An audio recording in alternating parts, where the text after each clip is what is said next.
Her son pointed across the restaurant and told the waiter, "She's not with us." Maggie Hanley sat just 20 feet away, alone, uninvited, and perfectly still. By the end of that month, Daniel would lose the house she co-signed, the trust he tampered with, and the inheritance he felt entitled to.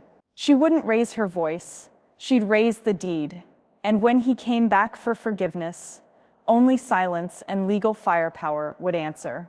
Before we begin, may I ask, where in this big, beautiful world are you listening from? It's always a quiet honor to know who's sharing this space. Drop it in the comments, and don't forget to subscribe. The chandeliers at Bower and Vine sparkled like polished lies, warm gold casting long shadows across the linen-draped tables. It was the kind of place where the host wore a headset and smiled like a magazine ad, and where birthdays came with complimentary soufflés, if you were seated at the right table. Margaret Hanley arrived 13 minutes early. That was her way, on time felt late. She wore navy slacks, a pressed blouse with pearl buttons, and low heels that clicked like punctuation on the marble floor. Her silver hair was pulled back in a soft twist, her lipstick applied with intention. "I'm here for the Hanley reservation," she said. The hostess blinked.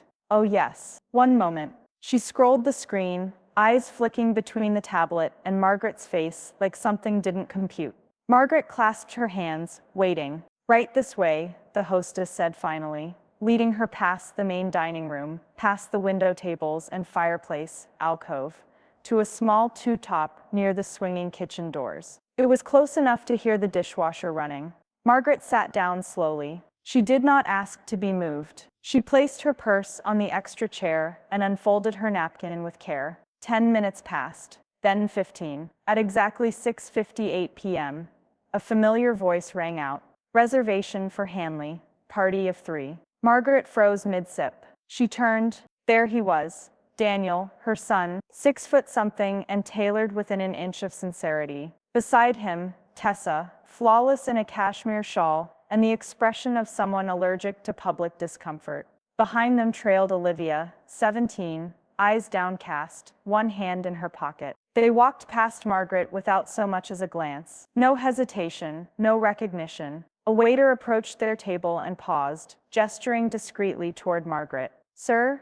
Is she?" Daniel gave a laugh that didn't reach his eyes. "She's not with us." 3 words, smooth as whiskey. The waiter blinked. "Ah, of course." Margaret sat motionless. A busser bumped her chair, rushing past. A plate clattered behind the kitchen door. She reached for her water glass and found it was empty. From across the restaurant, she watched Daniel pull out a chair for Tessa. Olivia hesitated, just for a second, then sat. The 3 of them clinked glasses. Champagne, probably Veuve. Margaret could see the golden label from here. Daniel leaned forward, saying something too low to hear. Tessa laughed behind her napkin. Olivia smiled politely, but didn't laugh. Margaret's hands were steady. That surprised her. A young waitress with a soft ponytail and name tag that read Lizzie approached. "Would you like bread while you wait, ma'am?" she asked. Margaret nodded. "Thank you." Lizzie returned moments later with a small basket. Inside were 3 rolls. She placed it on the table, then slipped one extra, warm and wrapped in a napkin, directly onto Margaret's bread plate. She didn't say anything. She didn't have to. Margaret gave the faintest nod. Gratitude, not weakness. At the other end of the room, a round of laughter rose from Daniel's table. Loud, intentional. Margaret turned her head slightly, enough to catch her own reflection in the glass wall by the wine rack. She didn't look invisible, but she had never looked more alone. She unfolded her napkin fully and placed it across her lap, not because she intended to eat, but because she wasn't leaving. Lizzie returned with water. "Take your time," she said quietly. "No rush here." Margaret lifted her chin. "I don't plan to rush through anything ever again." In the distance, a candle flickered out at Daniel's table. Margaret picked up the extra roll, broke it in half, and took a bite, slow, deliberate, as if to mark the start of something. The porch light flickered once as Margaret unlocked her front door, the bulb protesting another late-night return. The familiar scent of lemon oil and old pine welcomed her like a quiet nod. Her house, her air, still standing. She slipped off her shoes at the mat, straightened the umbrella stand without thinking, and took a breath that felt heavier than it should have. Something was off. From the hallway, the den door stood open. Light poured from it. Her lamp. The one with the brass neck and dusty shade. Margaret stepped in. Her roll-top desk had been pushed aside. A folding table stood in its place, cluttered with a laptop, printer, and piles of glossy brochures. Her filing cabinet drawers were ajar, one of them empty. On the couch lay a half-eaten protein bar, and Daniel's blazer, the cuff draped over a cushion like it belonged there. She didn't call out. Instead, she walked to the closet and opened it. Half her bookshelf was gone, replaced by storage bins, labeled marketing leads and client follow-ups. A box of business cards with Daniel's face smiled up at her from the floor. The sound of footsteps came behind her. "Oh, you're home early," Tessa said, standing in the hallway with a glass of wine. She wore yoga pants and a cardigan that clearly wasn't hers. "I told Daniel we should have warned you, but he said you wouldn't mind." Margaret looked at her evenly. "Warned me about what?" "We're just freshening things up," Tessa said brightly, stepping aside so Margaret could see into the living room. Throw pillows had been swapped. Her Afghan was folded, not on the recliner, but on the floor near a stack of unopened Amazon boxes. "Furniture's already ordered," Tessa continued. "The den's going to have a cleaner, more open vibe. Daniel says that kind of flow improves energy, mental and financial." Margaret turned back toward the hallway without a word. She didn't sleep much that night.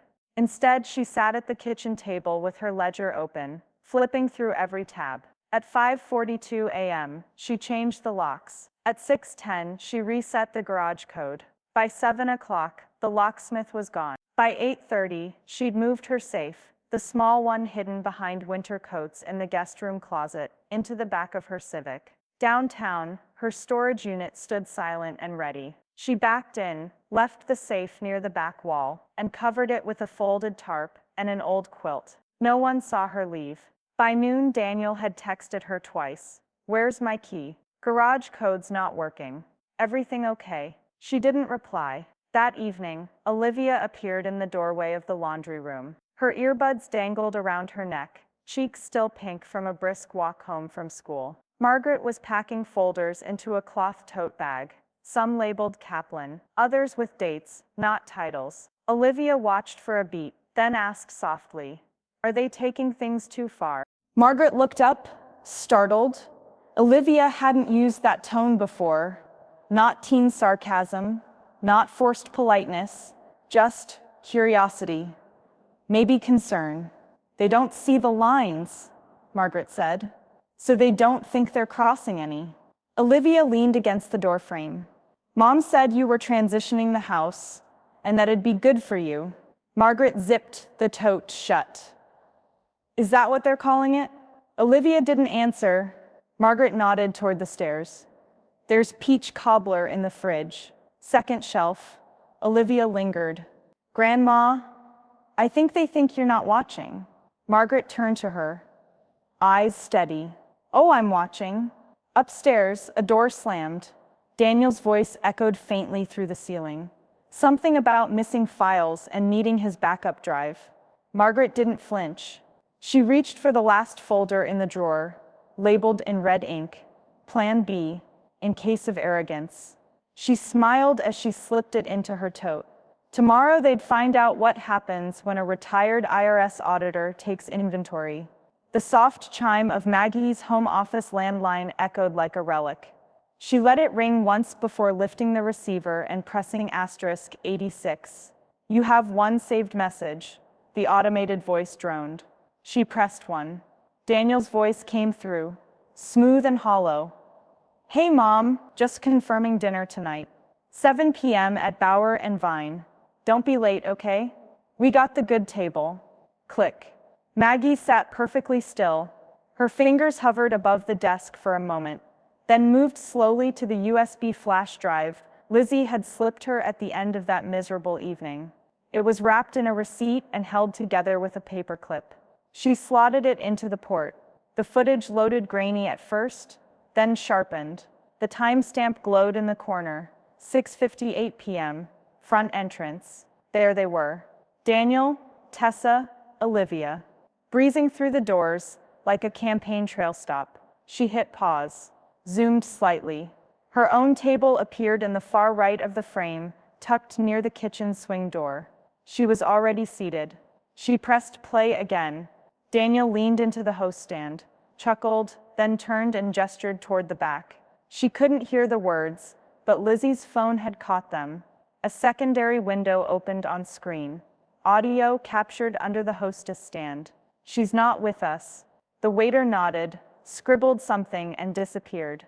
Maggie froze the frame again, Daniel's fingers still mid-air, pointing directly at her table. She sat back in her chair, then she clicked print. The transcript came out in short bursts from her aging inkjet. Date May 2nd, 7:01 p.m. Location, Bauer and Vine. Subject, D. Hanley. "She's not with us." Context, intentional isolation. Familial disregard in public venue. She three-hole punched the printout, labeled the top page, Exhibit A, and slid it into a red leather binder, already bearing a dozen tabs. The knock at the front door came promptly at 10:15. Mr. Kaplan didn't wait for permission. "If you make me wait on the porch, I'll start charging by the minute.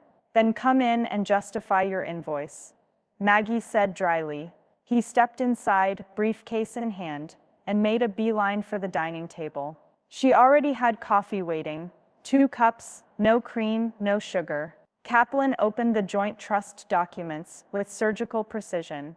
"You had me dig into the revocable trust you and Daniel filed back in '06. There's a new notarization dated November of last year." Maggie nodded. "I didn't sign anything in November." Kaplan handed over a scan. Her name appeared in shaky cursive, just wrong enough. A smudge where her usual looped glut flattened out. The notary's seal was there, but the notary, Kaplan noted, had since lost her license. "For improper documentation practices," he added.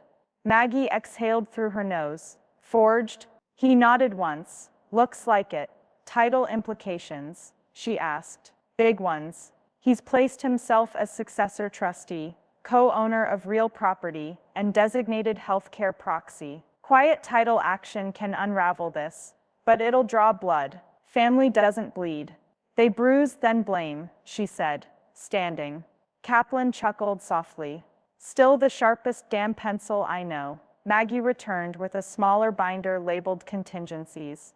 "I've already reviewed tax filings, pension statements, and medical directives. If I go now, I go clean." Kaplan leaned back. "Then you're ready." "I've been ready," Maggie said. "He's the one who thinks this house is already his." Outside, a car horn honked twice. Daniel's trademark arrival cue. He wasn't due for another hour. Maggie glanced out the window, saw him in the driveway, tapping his phone. Kaplan followed her gaze. "We could serve him today." She didn't blink. "No, let's wait until he thinks he's winning." She turned to the binder and slipped a fresh page behind Exhibit A. Exhibit B, deed language, annotated. A knock sounded, 3 fast raps on her door. Kaplan gave her a look. "Want me to answer it?" Maggie smiled. "No, I've got it." She stepped toward the door, slow, steady, spine straight, the calm before the first swing of the hammer. She didn't plan to open it, not yet, but she wanted him to hear her lock it from the inside.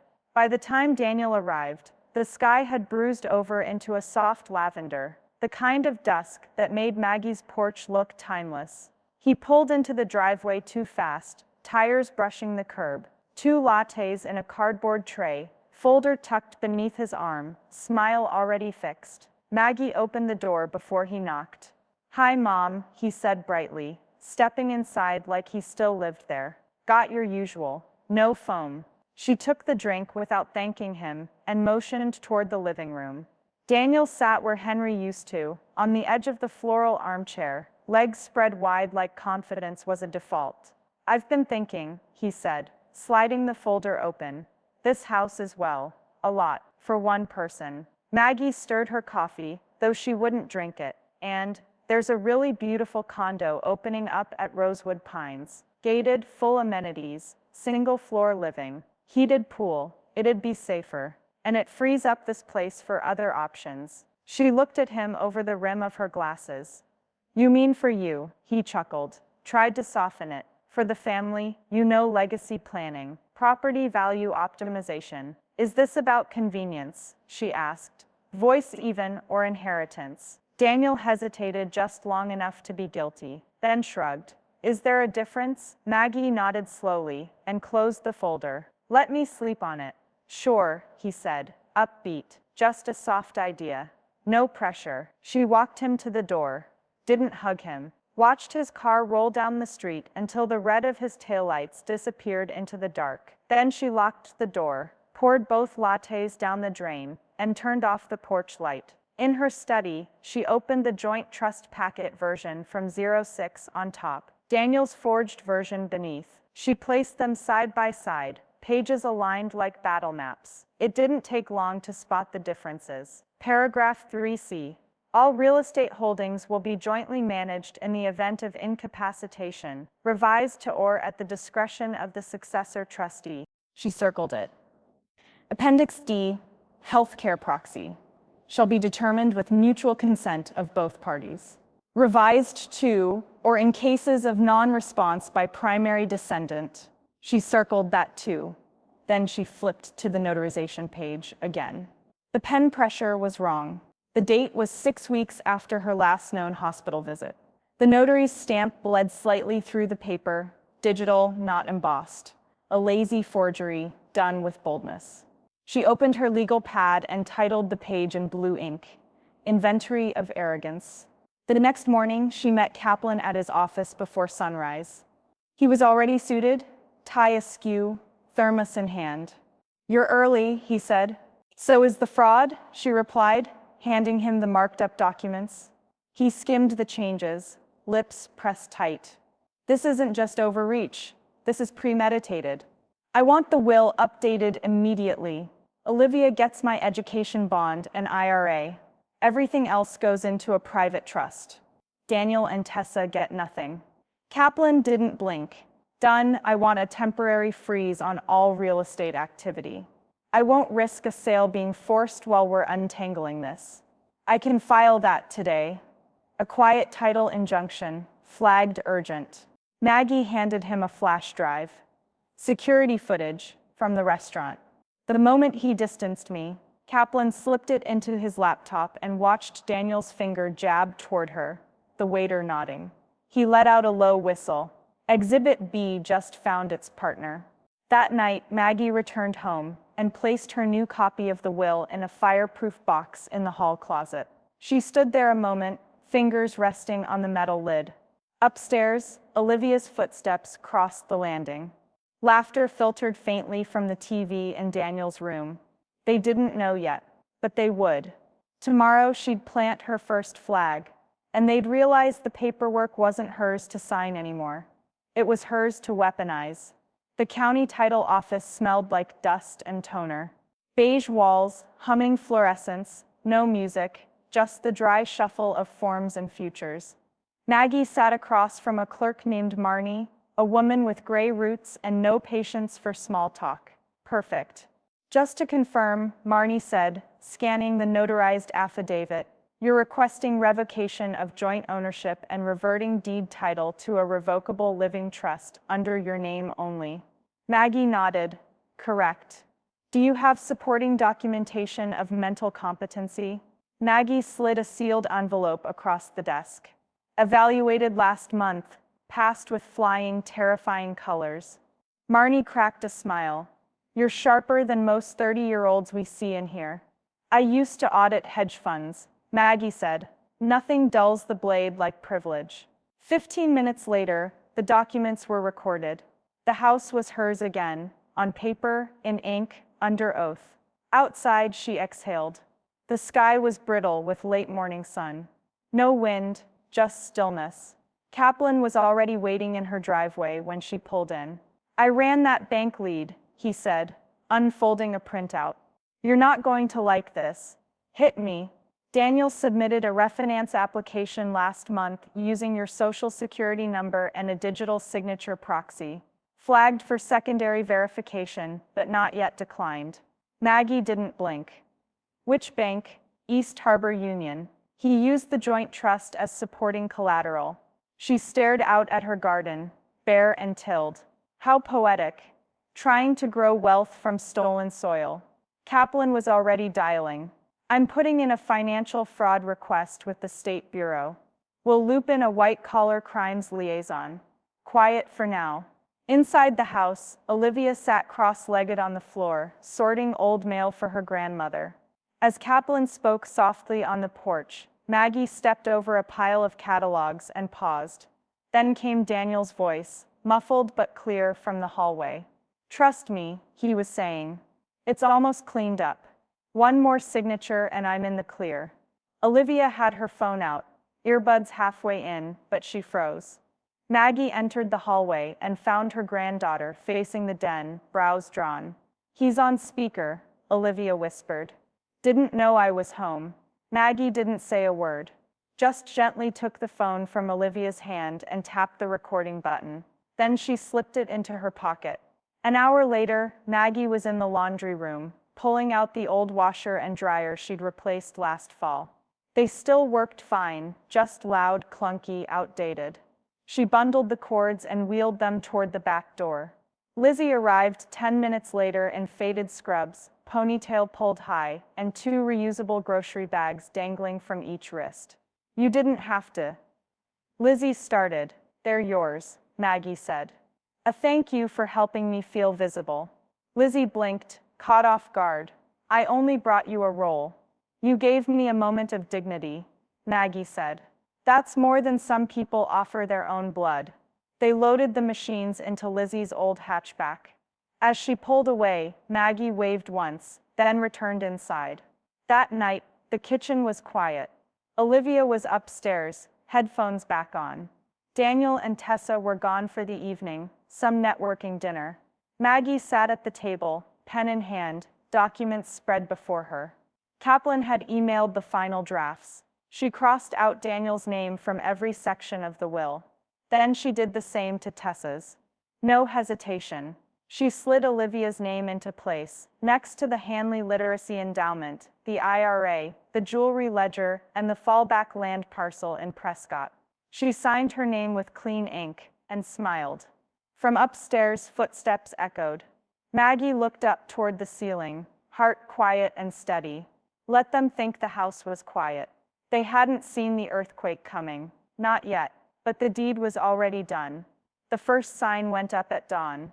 White background, red block letters. Firm and unambiguous, no trespassing, private property, trespassers will be prosecuted. Maggie drove the metal stake into the front lawn herself, mallet in one hand, coffee thermos in the other. The second sign was zip-tied to the back gate. Both faced the street. Both were perfectly level. She checked. Then came the cameras.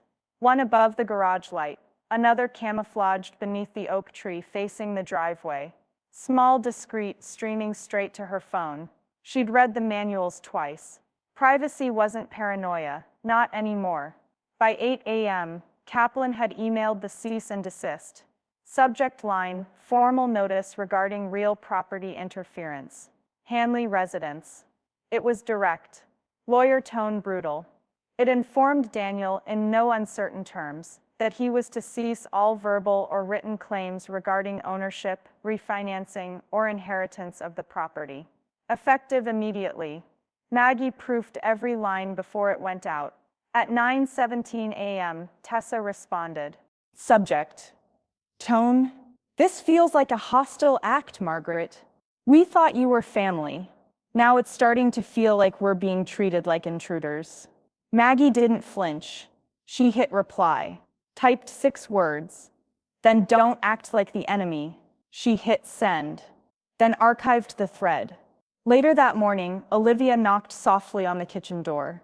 She was in sweatpants and a wrinkled hoodie. No makeup, earbuds looped around her neck like forgotten armor. Maggie was slicing apples into a pan, layering cinnamon and lemon without measuring. Olivia held up her phone. A single message typed but unsent. Then she looked up and read it aloud. I'm on your side. Always. Maggie paused, knife still in hand. For a moment, she just nodded. Get the brown sugar, she said softly. Second cabinet. We'll finish this together. They baked in near silence, the kind of silence that doesn't avoid, it honors. By the time the crumble went into the oven, the sun was warming the front lawn, and Daniel's BMW had slowed once outside the property, then kept driving. He'd seen the signs. He hadn't stopped. By mid-afternoon, Maggie sat down at her old desktop computer. The screen hummed as she opened a private browser window and logged into her Arizona property records. The vacant quarter-acre lot just outside Sedona, bought in 1998, untouched ever since. It had appreciated nicely. She clicked through the listing form, uploaded the parcel photo, selected cash buyers only, and clicked submit. An inquiry came in within the hour. She accepted the offer. Fast, clean, quiet. Liquidity, she thought, not for survival, for mobility. Later, she stood on her porch with a cup of tea, watching the wind lift the corner of the new sign. One of the neighbors passed by with her dog, paused. Everything okay, Maggie? Everything's finally mine, she said simply. The woman smiled awkwardly and kept walking. That night, Maggie updated her trust document with the sale proceeds. She added a single line in the margin, for defense or reinvention, whichever comes first. From the hallway came a vibration, her phone, a text from Kaplan. We're being watched. Thought you'd like to know. Attached was a photo. Daniel, outside the title office. On the phone, folder under his arm. Maggie stared at it for a long moment. Then she went to the garage and pulled out the next sign. This one said nothing at all, just a blank slate, ready for her to write whatever came next. It was barely past 8 a.m. when the moving truck backed into Maggie's driveway, tires crunching gravel, engine idling like a threat. Two men in navy polos hopped out, clipboard in hand, walking toward the garage like they owned the square footage. Maggie was already sitting in a folding chair at the edge of the drive, sun hat, windbreaker, and a cup of chamomile like she was settling in for a neighbor's parade. Morning, ma'am, one of them said. We're here for the Hanley job. Which Hanley? She asked, not moving. The taller mover checked the form. Daniel Hanley. Says we're authorized to begin furniture relocation and staging for sale. Maggie held out her hand, palm up. Excuse me, the written work order. I'd like to review the authorization before anything relocates. That includes gravel. The men exchanged a glance. One shrugged, pulled a folded paper from his back pocket and handed it over. Maggie read it once, then twice, then pulled a pen from behind her ear and made a small X at the top. Invalid, the listed property owner isn't Daniel. It's me. She pulled a second sheet from her tote bag. The updated deed, notarized and time-stamped. And unless you'd like to risk civil trespassing charges and lose your commercial license, I suggest you reverse that truck. The taller one blinked. We're just doing our job. Not anymore, came a voice behind them. Kaplan stepped out of his silver Buick, court folder in one hand, fresh injunction in the other. He handed each mover a copy. This is a revised order prohibiting all property interference by Daniel Hanley. That includes attempts to modify, appraise, photograph, or yes, move furniture. You're now officially served by extension. The movers folded their clipboards. We'll get out of your way. They reversed the truck. Slowly, carefully. The engine's retreat was the sweetest sound Maggie had heard in weeks. A second car pulled in a minute later. Daniel. He didn't bother parking straight, just killed the engine, and stormed up the driveway. What the hell was that? He spat. A delay, Maggie said, but not a denial. You think you can just rewrite the whole damn script? He jabbed a finger toward her porch. That house is mine. You're just squatting in a story that's already ending. Kaplan stepped between them, legal notice in hand. She's not squatting. She's the legal trustee. And if you approach her again without counsel, I'll personally file for a restraining order before dinner. Daniel looked at his mother one last time. This isn't over. Maggie tilted her head. I know, it's only just begun. He left in a blur of tires and wounded ego. That evening the backyard was quiet. The string lights above the fence glowed amber. Maggie sat at a picnic table between Olivia and Lizzie, sipping sweet tea and eating grilled corn with lime. Olivia leaned over, fork tapping her paper plate. Did you ever digitize the old photo albums? Not yet, Maggie said. Most of them are in boxes under the guest bed. Want help? I want a second set of eyes. That's not the same thing, she replied, smiling faintly. I'll bring the scanner tomorrow. Olivia said. Lizzie laughed. Of course you have a scanner. College apps. Olivia shrugged. And nostalgia. The three of them fell into an easy rhythm. Small bites, big silences, safe ones. Later, as twilight settled over the yard, Maggie excused herself to put the kettle on. The screen door creaked shut behind her. That's when the knock came. 3 short raps, polite, unfamiliar. She opened the door to a woman in scrubs, holding a clipboard. Hi, she said. Are you Margaret Hanley? I'm from Clear Hearth Assisted Services. You listed this address for in-home elder care support? Maggie blinked.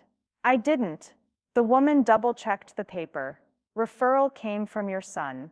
Behind her, Olivia stepped into the doorway, eyes narrowing. Maggie stood a little straighter. Then he made a mistake. And this time, she didn't reach for the kettle. She reached for the copy of the trust. The exam room smelled like hand sanitizer and overcompensation, too clean, too staged, like it was trying to prove something before she ever said a word. Maggie sat in a high-backed chair, palms resting on her thighs, cardigan folded neatly over her lap. No purse, no notes, just presence. Across from her, the court-appointed evaluator, Dr. Karen Shelley, adjusted her wireframe glasses and clicked her pen twice. She was mid-40s, clinical, pleasant in the way a newscaster is, polished empathy. Let's begin, she said. I'll be assessing your memory recall, financial awareness, problem solving, and executive function. You may pause at any time. I won't need to, Maggie replied. 2 hours passed in soft, ticking clock silence. When asked to recall 5 random words after a conversation about estate taxes, Maggie listed them back in alphabetical order. When given a logic puzzle involving a hypothetical power of attorney transfer, she asked for a second pen so she could diagram both outcomes on the back of the worksheet. When asked what she would do if someone attempted to gain control of her estate by misusing family trust language, she smiled. Document everything. Timestamp the manipulations. File a quiet title injunction with the county recorder. Then bake a pie while I wait for the fallout. Dr. Shelley blinked.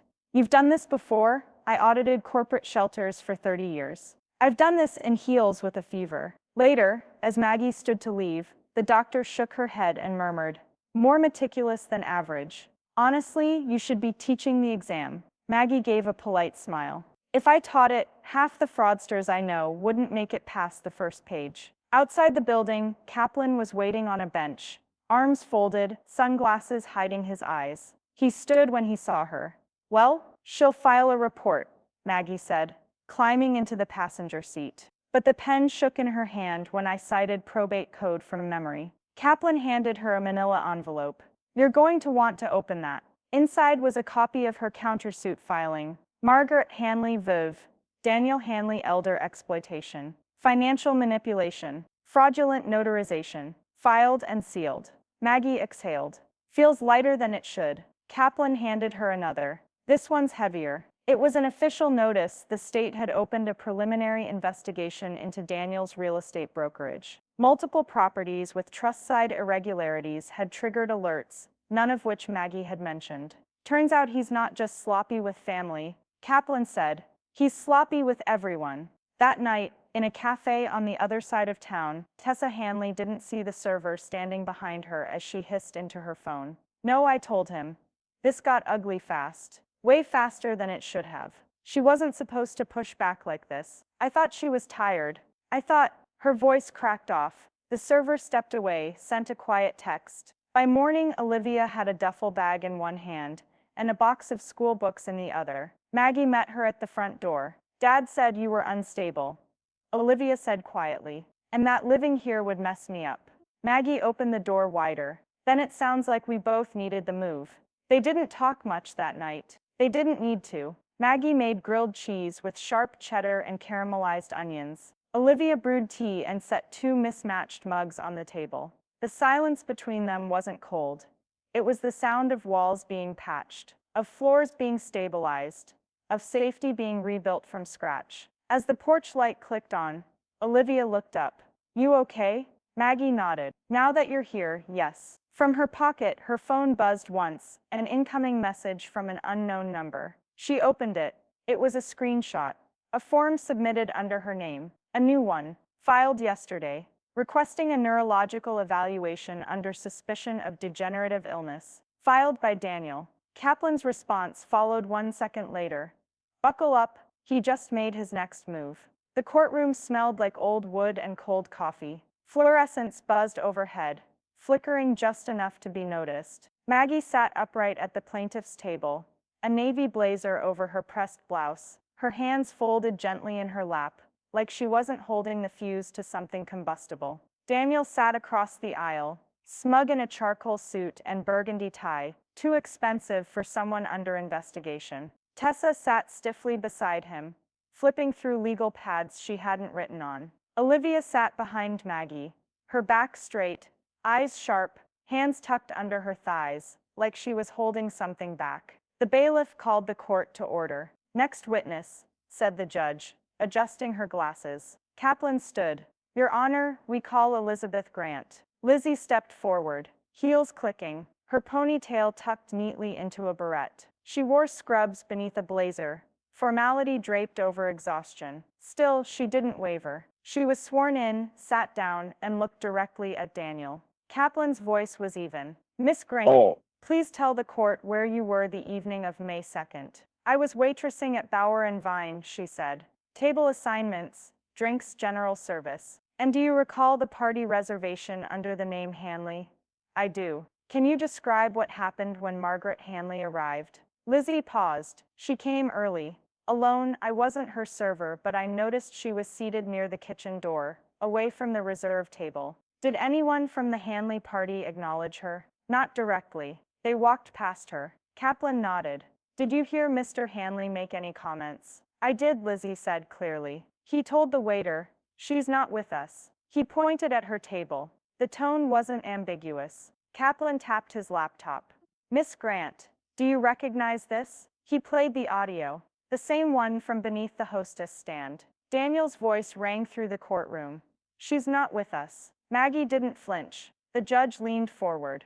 That's damning. Daniel shifted, clearing his throat, but Kaplan was already moving. No further questions. Defense tried to rattle Lizzie, asked about background noise, ambient chatter, whether she could have misheard. She answered calmly, firmly. She worked double shifts. She'd memorized orders for 30 tables. She wasn't confused. By the time Lizzie stepped down, a ripple had moved through the gallery. Kaplan stood again. Your Honor, we call Olivia Hanley. Olivia walked up slowly.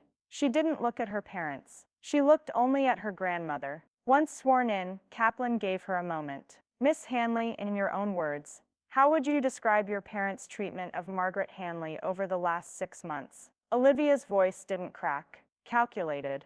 Explain. They used her address, her identity. They tried to move her out of her home by pretending it was for her benefit. My dad forged her signature on the trust. I saw the differences in handwriting. Kaplan handed her exhibit. Side-by-side comparison.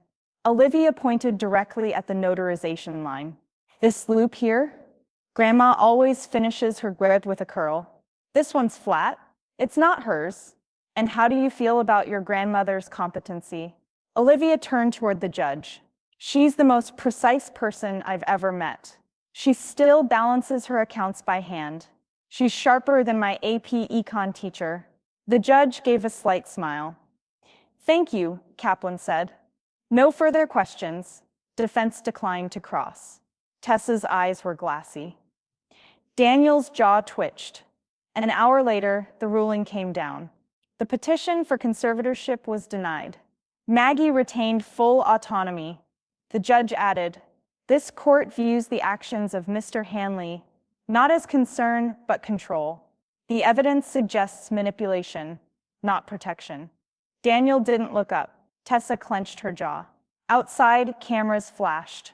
Someone from Channel 5 was already asking, "Miss Hanley, do you have a message for other seniors?" Maggie simply said, "Guard your pen and your peace." By the time they returned home, Maggie's story had trended under #StillWithUs. That evening, as Maggie watered her hydrangeas, Olivia held up her phone. A message from Tessa. "How could you?" Olivia tapped mark as read. Didn't respond. Inside, Maggie pulled the curtains shut, because the next chapter wasn't theirs to witness. The lien sat dormant for 14 years, filed, forgotten, but never forgiven.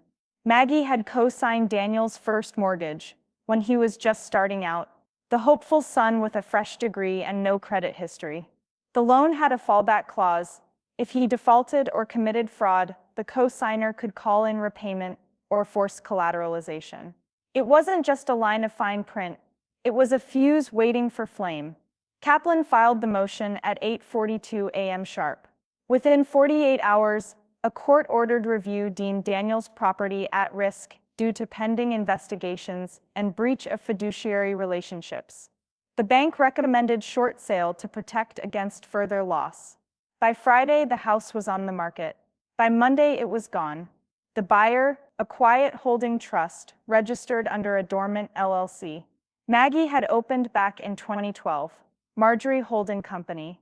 The name had been a joke then, a nod to her bridge partner and fellow bookkeeper. Now it was Armor. Anonymous, invisible. Daniel didn't find out until a week later.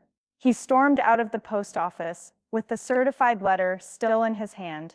He read the signature line 5 times, lips pressed into a line so thin it could have sliced paper. Marjorie Holding Company authorized signatory ML. Hanley. By the time he made it to the old house, his house, it was already empty. Maggie had brought in a team, 4 movers, 2 cleaners, 1 locksmith. The process was clean, sterile, unceremonious. Every room reduced to square footage. She stepped inside that afternoon, shoes quiet on the newly mopped floors. The walls echoed. No paintings, no family portraits, not a trace of the baby blue nursery Olivia had once called hers. Maggie stood in the foyer, ran a hand along the hallway's edge, and said quietly, "Funny what memories don't stay." Upstairs, the closet Daniel had once padlocked was open. Empty. She didn't touch anything. Didn't have to. Outside, Olivia leaned against the passenger side of Maggie's Civic, backpack slung over one shoulder. "Are you okay?" she asked, as her grandmother approached. Maggie opened the driver's door and slid the key into the ignition. Lighter. Back at their house. Their real one. Maggie handed Kaplan the closing documents. "You realize you now own the house your son used to belittle you in," he said. "Correction," Maggie replied. "I own the silence he left behind." Meanwhile, Tessa was seen moving back in with her parents. No press, no posts, just a U-Haul in the night, and a carefully folded cashmere shawl over her shoulder. Daniel? He checked into a 2-star motel off Route 19. Room 214. Vinyl headboard. Thin towels. A broken ice machine. He spent the first night pacing, checking his phone like it might offer redemption. It didn't. Every escrow was closed. Every asset was frozen. Every back door he'd counted on was now under lock and legal key. Back at home, Maggie placed a single brass key inside a velvet box, set it gently in her safety drawer, and labeled it, "For Olivia. When she's ready." She didn't need to hold anything anymore. Not this time. Not ever again. And just before the porch light clicked off, a knock came at the door. Not Daniel, not Tessa, but someone who'd once called Maggie Mom. The burner phone Maggie kept in her pantry buzzed at 3:14. She didn't rush to check it. By now, the tone of those messages had become their own weather, sometimes dry and frantic, sometimes thick with heat, always predictable. When she finally opened the thread, it was Daniel again. "You think you won." This isn't over. You're sick. You need help. I was just trying to protect what was mine. You raised me to fight, so I'm fighting. You'll regret this when you're alone. Then one final message. Please, just call me. Just once. She locked the screen. Kaplan filed the harassment claim before breakfast. The temporary restraining order was signed within hours. Maggie hadn't requested the criminal clause, but Kaplan had, and this time she didn't object. You're not trying to punish him, Kaplan had said. You're preventing his next mistake. By noon, Maggie was at Valley Community Credit Union, signing her name on new account forms and transferring all automatic payments out of the Joint Legacy Bank, where Daniel had once been listed as a backup contact. The teller, a woman younger than Olivia, handed her a folder with a smile. We'll text you if anything unusual happens, she said. Maggie looked up. Unusual is no longer the surprise. The same afternoon, Olivia returned from the county clerk's office with a brown envelope and a fire in her eyes. She held it up silently. Maggie raised a brow. What's that? Filed, Olivia said. Emancipation in progress. I had the school counselor notarize it. You know it's not required, Maggie said gently. Not to stay here. I know, Olivia replied. But it's required to be mine. The next morning, she picked up a part-time shelving job at the local library. Minimum wage, early shifts, dusty stacks. She came home smiling. It's quiet, Olivia said, setting down her backpack. The good kind. Later that week, Maggie received a cream-colored envelope in the mail. No return address, just a sticker of a graduation cap on the flap. Inside was an invitation. Elizabeth Grant, licensed practical nurse, commencement ceremony. 2 tickets, no obligation. Just hope. Maggie didn't RSVP, she just showed up. The gymnasium smelled of folding chairs and ambition. Lizzie stood in the second row, hair swept back, pin bearing her initials glinting beneath the overhead lights. After the ceremony, Maggie approached quietly. You made it, Lizzie said, eyes lighting up. I wouldn't miss it. They hugged like people who hadn't shared enough time, but had shared the right moments.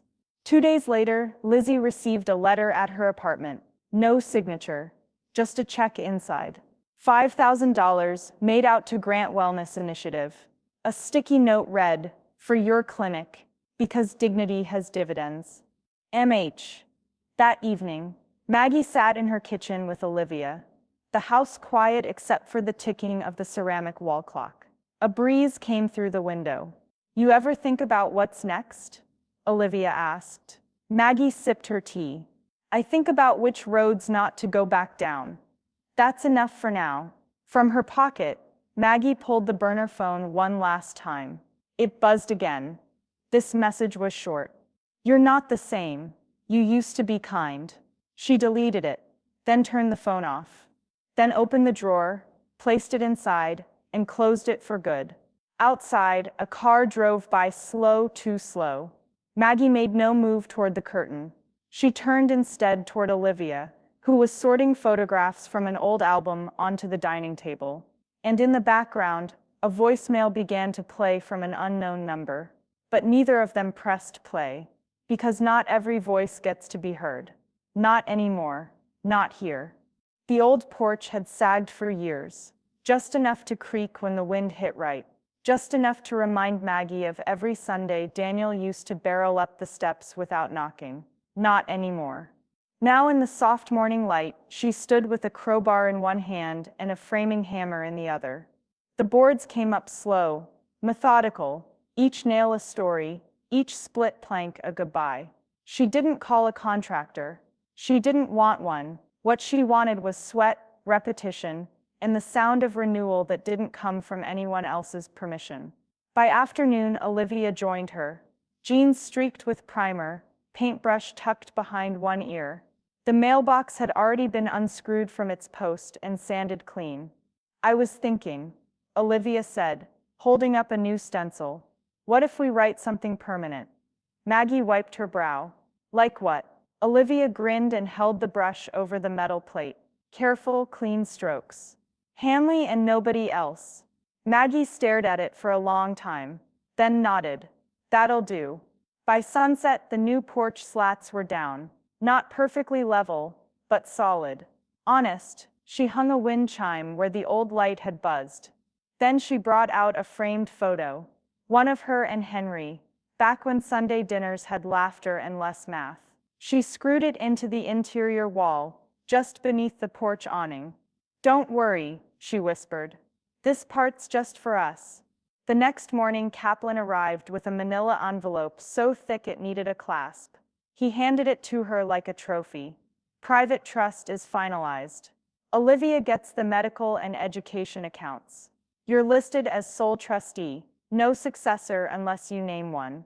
House, bonds, land, all fireproof. Maggie flipped through it quietly. You even included the Arizona sale? Every dollar, clean and traceable. She didn't smile, but her shoulders dropped a fraction. I want the deed laminated, she said. Frame it in the laundry room, somewhere dull. Kaplan laughed. I'll add it to the invoice. That week the letters started to arrive. Dozens. From Virginia. From Oregon. From someone in Rhode Island who only signed their name as M. Each envelope carried a variation of the same message. You reminded me I wasn't invisible.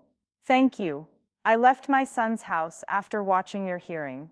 I needed permission I didn't know I was allowed to take. Your porch is stronger than mine, but I'm starting. Maggie sat at the dining table every night with a stack of note cards and a fountain pen. No printed returns. No typed replies. Each letter was answered by hand. Keep your accounts separate. Keep one drawer just for yourself. Forgive yourself for not fighting sooner. It's enough to fight now. Olivia brought home stamps by the book. You know emails faster, right? She teased.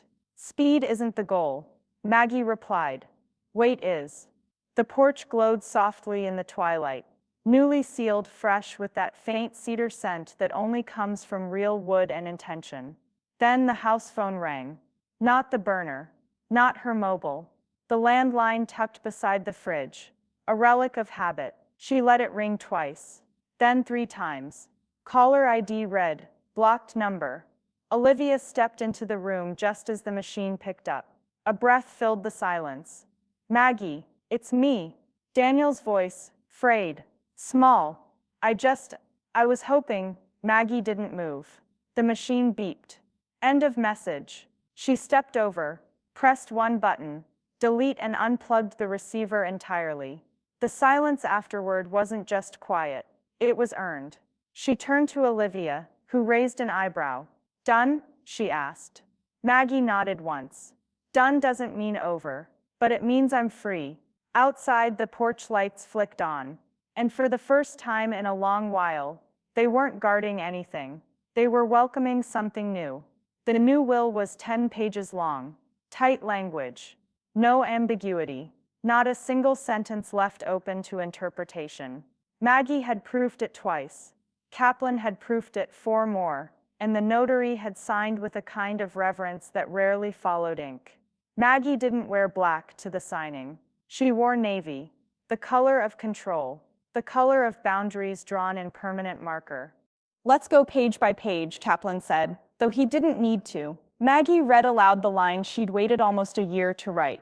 All assets are to be divided equally between Olivia Hanley and the following charitable institutions: Hanley Literacy Endowment, Grant Wellness Initiative, Prescott Women's Legal Fund. No mention of Daniel. No clause for redemption. No loophole. Tessa's name never appeared. Once signed, witnessed, and notarized, the file was locked in Maggie's new safety drawer. Above it, in Olivia's handwriting, was a sticky note that read, "Nothing temporary."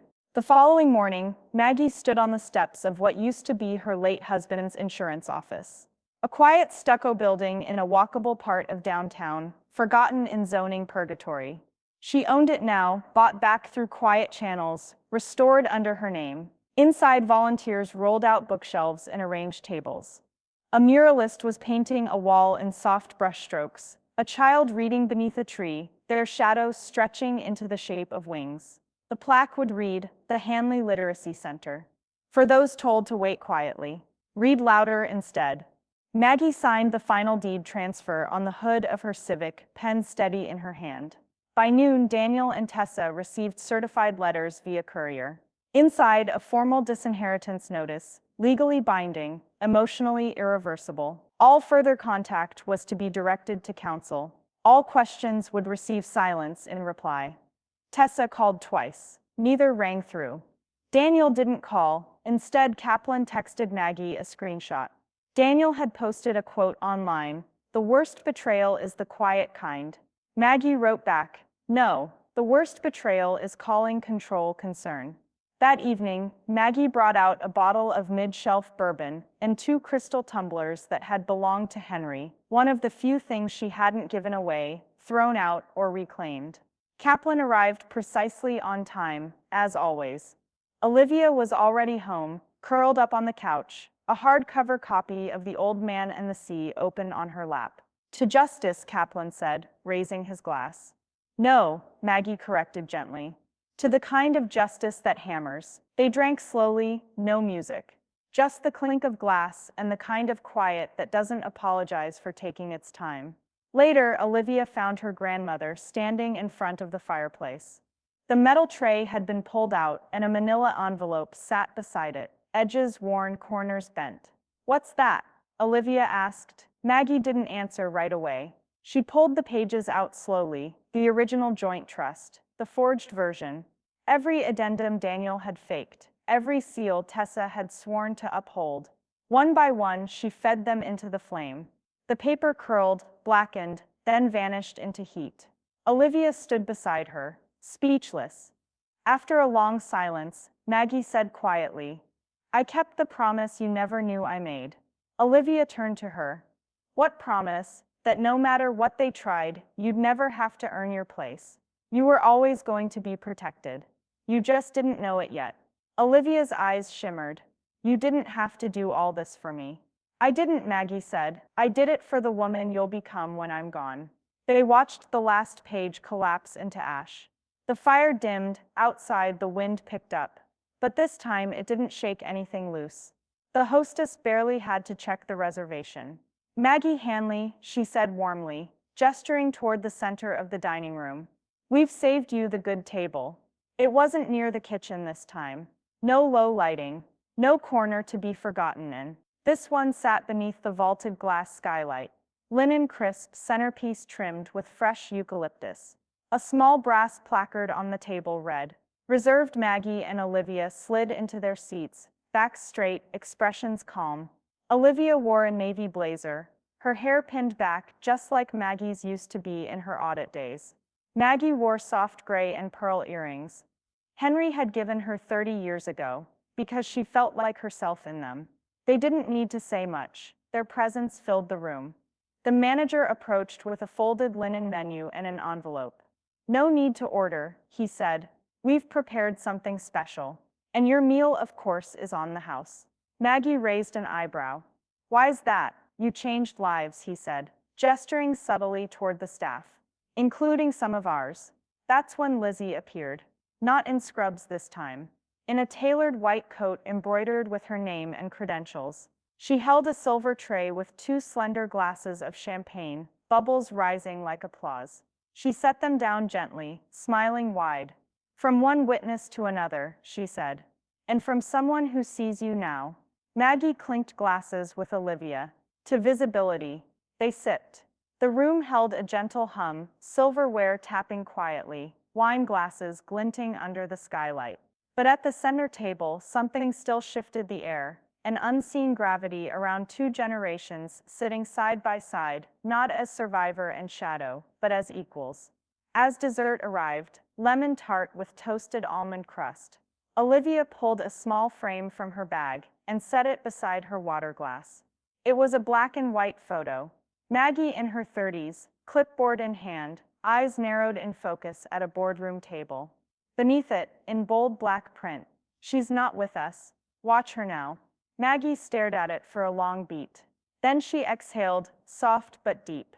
"That's almost poetic," she said. "Lizzie helped me design it." Olivia said, "I thought about getting it engraved, but I figured words were enough." Maggie traced a finger along the frame's edge. Justice isn't loud, she said. It's exact. They finished their dessert slowly. No rush. Outside, dusk cast long shadows across the sidewalk, painting the restaurant windows in watercolor gold.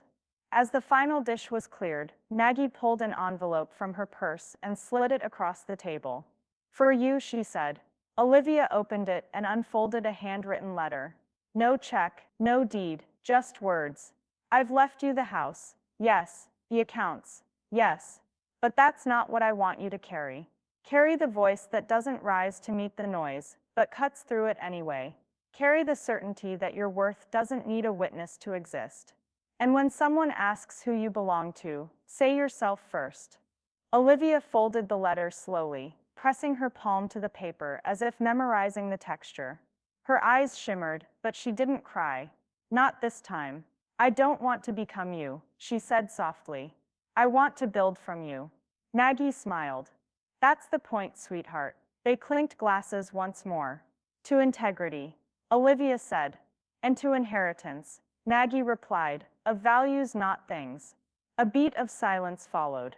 Then, just as they stood to leave, a table nearby offered a subtle round of applause, not loud, not theatrical, just enough. Maggie looked over and nodded once.